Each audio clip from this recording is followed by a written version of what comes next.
सभी भक्तों को जय बाबा की। एक बार फिर मैं आप सभी भक्तों के समक्ष उपस्थित हुआ हूँ भक्ति सागर पंचद्वार बराड़ा धाम चैनल के माध्यम से। देखो, अनेकों संकेत स्वरूप में आप लोगों को मैं दिखाया और दिखाने की कोशिश अब भी यही कर रहा हूँ कि आप लोग सत्य को पहचानो कि दुनिया में क्या चल रहा है।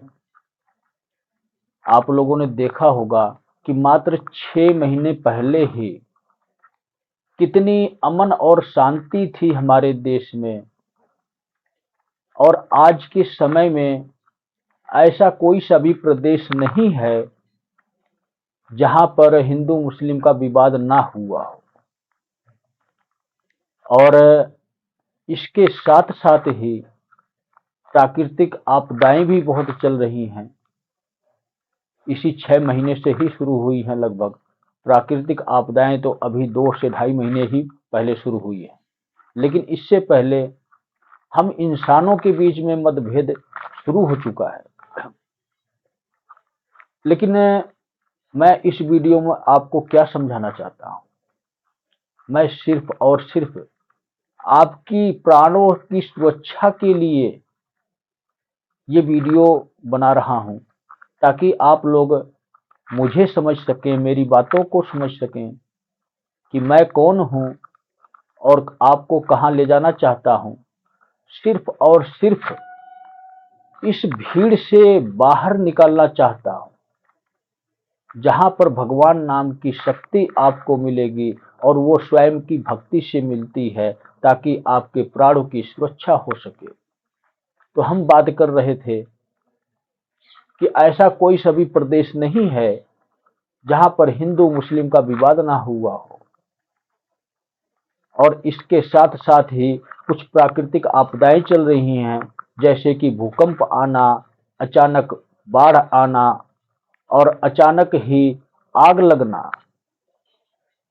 आप लोगों ने तो अब तक सिर्फ महाकुंभ में देखा था कि महाकुंभ में आग लगी, और एक बार नहीं अनेकों बार लगी। तो मैंने उस समय क्या कहा था आप लोगों को?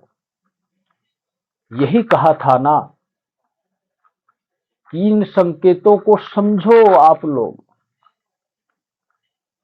शुक्र मानो कि मैं स्वयं महाकुंभ के 5वें स्नान में उस कुंभ की धरती पर पैर रखा और महायज्ञ किया, जिसकी वजह से आपको ये संकेत मिल रहे हैं आज भी कि अपने प्राणों की सुरक्षा के लिए शिव की शरण में चलो। लेकिन फिर भी आप लोगों ने मेरी बातों को झूठ समझा, मेरी भविष्यवाणियों को झूठ समझा, जो कि एक ऐसी भविष्यवाणी थी ताकि आपके जीवन में कोई विपदा ही ना आए। सिर्फ संकेत स्वरूप में ही भविष्यवाणी किया था मैंने कि आप लोग मुझे पहचान सको, मुझे समझ सको और सत्य को देख सको।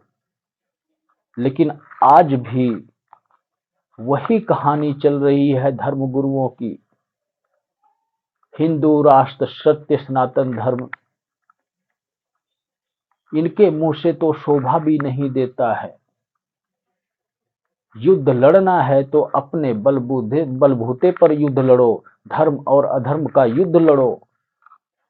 लेकिन आप युद्ध नहीं लड़ रहे हो, आप उकसाकर हम हिंदुओं को, हम प्राणियों को, चाहे किसी भी धर्म के हो, आपस में ही लड़वा रहे हो। धर्म के नाम पर एक आडंबर रच रहे हो, अपनी फौज तैयार कर रहे हो, अपनी सेना तैयार कर रहे हो, और इस देश में ही विद्रोह पैदा कर रहे हो जिस देश में रहते हो। अनेकों ऐसी प्राकृतिक विपदाएं आएंगी आपके जीवन में कि आपके प्राण ही नहीं जाएंगे, आपकी धन संपत्ति जो भी है आपके पास सब नष्ट हो चुका होगा। संकेत मैं कौन कौन से दूं? अक्सर आप लोगों ने सुना होगा कहीं फैक्ट्री में आग लग रही है, कहीं खेत में आग लग रही है, और कहीं कहीं पर तो बिल्कुल ही विनाश की लीला लिखी जा रही है अग्नि के माध्यम से।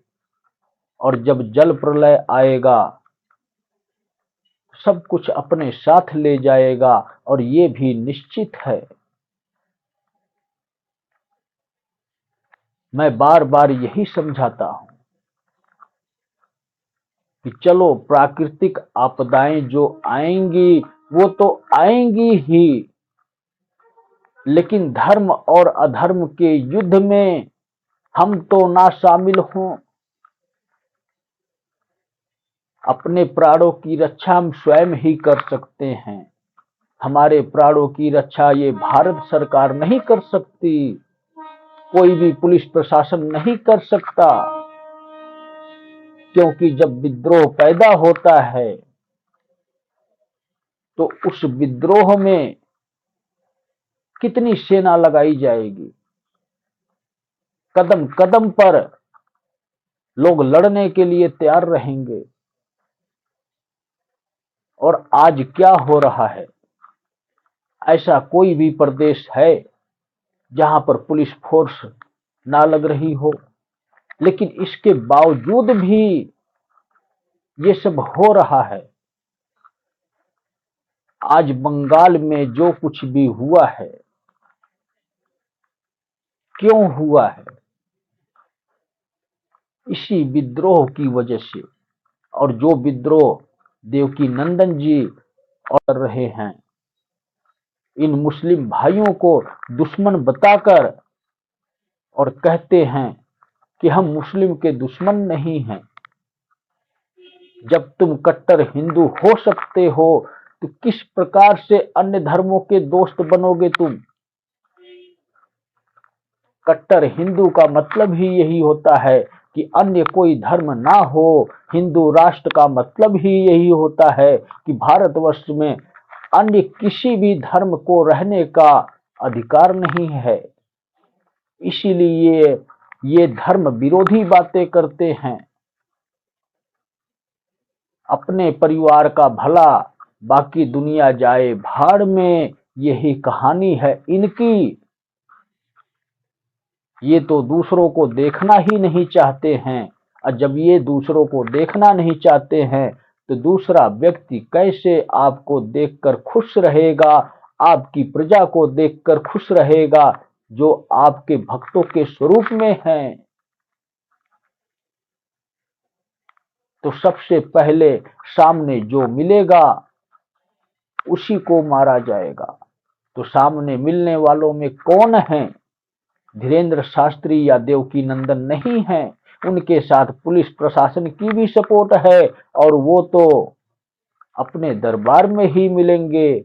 लेकिन उनके दरबार के जो भक्त हैं, जिनको वो संबोधन देते हैं, मेरे पागलों, तो पागलों का मतलब, पागलों का अर्थ समझो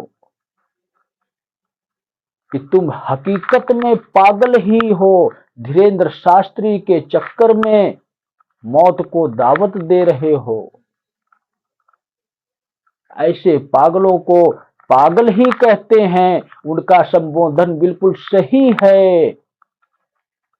वो तो पूरी दुनिया को पागल ही समझते हैं, इसीलिए तो आपको विपरीत दिशा में भेज रहे हैं, आपका इस्तेमाल कर रहे हैं। जो पागल है तो पागलों को समझाना नामुमकिन है। लेकिन अगर कोई समझदार है तो मेरी बातों को समझो कि पागल ना बनो।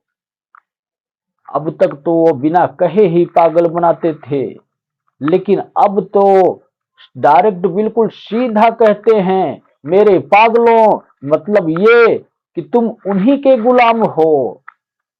तुम्हारे जीवन में भगवान की आवश्यकता ही नहीं है, दैविक शक्तियों की आवश्यकता ही नहीं है। आप तो उनके दास हो। इसीलिए वो कहते हैं कि मेरे पागलों। तो जब पागल हो तो तुम्हारे पास इतना दिमाग कहां से आएगा कि मेरी वीडियो को समझ सको? और जो पागल हैं वो उनका अंत निश्चित है। और ये मैं मजाक के तौर पे नहीं कह रहा हूं, ना ही मुझे किसी से कोई जलन भाव है, ना ही मैं किसी से कोई द्वेष भाव रखता हूं। सिर्फ और सिर्फ सत्य को दिखाने के लिए इन दोनों व्यक्तियों का मैं नाम ले रहा हूं, क्योंकि यही दो व्यक्ति हैं जो अनेकों तरीके से आप लोगों का इस्तेमाल कर रहे हैं, धर्म के नाम पर अधर्म का कार्य कर रहे हैं और आपकी प्राणों की सुरक्षा करने की बजाय आपको स्वयं मौत के मुंह में धक्का दे रहे हैं। और वो धक्का लग चुका है हिंदुओं को। बांग्लादेश में, बंगाल में कहने के लिए तो आप लोग जो मर्जी कहो कि बांग्लादेश से आए आतंकी आए, लेकिन सत्य यही है कि हमारे समाज में एक जहर फैलाया गया है और ये जहर जिस जिसके दिमाग में प्रवेश करेगा उसका अंत निश्चित है, क्योंकि जहर सिर्फ शिव ही ग्रहण कर सकते हैं। अन्य किसी व्यक्ति में इतना सामर्थ्य नहीं है कि अधर्म का जहर कोई सह सके। उसको अपने प्राणों का त्याग करना ही होगा। और बंगाल में आप लोगों ने देखा होगा कि कितने हिंदू बेघर हुए हैं और क्या माहौल है। और आज बंगाल का ये हाल है तो कल यूपी का होगा और परसों एमपी का होगा। और ये मेरे धर्म के अधर्म के युद्ध की जो किताब लिखी जा रही है, इसमें लिखा जा चुका है कि सबसे पहले बंगाल इस माहौल में बदला और इसके बाद यूपी बदलेगा। वही योगी हैं, मैं भी देखता हूं कि कैसे रोक कर दिखाते हैं। और तीसरा नंबर एमपी का है, जहां पर स्वयं धीरेन्द्र शास्त्री जी रहते हैं। मैं भी देखता हूं कि जिस प्रकार आप लोगों को उकसाए हैं, आप लोगों को धर्म अधर्म के युद्ध में इस्तेमाल किए हैं, जिसमें दोषी भी मारा जाएगा और निर्दोषी भी मारा जाएगा, कैसे वो संभालते हैं एमपी में, मध्य प्रदेश में, अपने ही स्टेट में अपनी आंखों के सामने संहार को होते हुए देखेंगे, लेकिन रोक नहीं पाएंगे। तब शायद उनके समझ में आए कि मैंने क्या किया। और एक बात और कहना चाहता हूं, अगर कोई भी इस प्रकार का अंधभक्त है जो धीरेन्द्र शास्त्री का हो, देवकी नंदन का हो, ये वीडियो उन तक अवश्य पहुंचाएं। हो सकता है कि अब से ही उन्होंने कदम पीछे हटा लिया तो शायद आपके प्राणों की सुरक्षा हो जाए, लेकिन मुझे ये लगता नहीं है कि वो कदम पीछे हटाएंगे, क्योंकि इंसान शर्मसार हो जाता है। जिस प्रकार रावण था, उसको पता था कि मेरा पतन निश्चित है, मेरे इतने सैनिक मारे गए, मेरे इतने भाई मारे गए, लेकिन इसके बाद भी वो युद्ध लड़ता रहा और लास्ट तक लड़ता रहा। इसी प्रकार ही धीरेन्द्र शास्त्री और देवकी नंदन जी हैं, कलयुग के राक्षस। ये कभी भी सत्य को स्वीकार नहीं करेंगे। आखिरी तक ये यही कहेंगे कि हम तो हिंदुओं की सुरक्षा के लिए बलिदान दे दिए। तो मैं भी यही चाहता हूं कि हिंदुओं की सुरक्षा के नाम पर ही सही, बलिदान तो आपको अवश्य देना पड़ेगा। तो सभी भक्तों को जय बाबा की।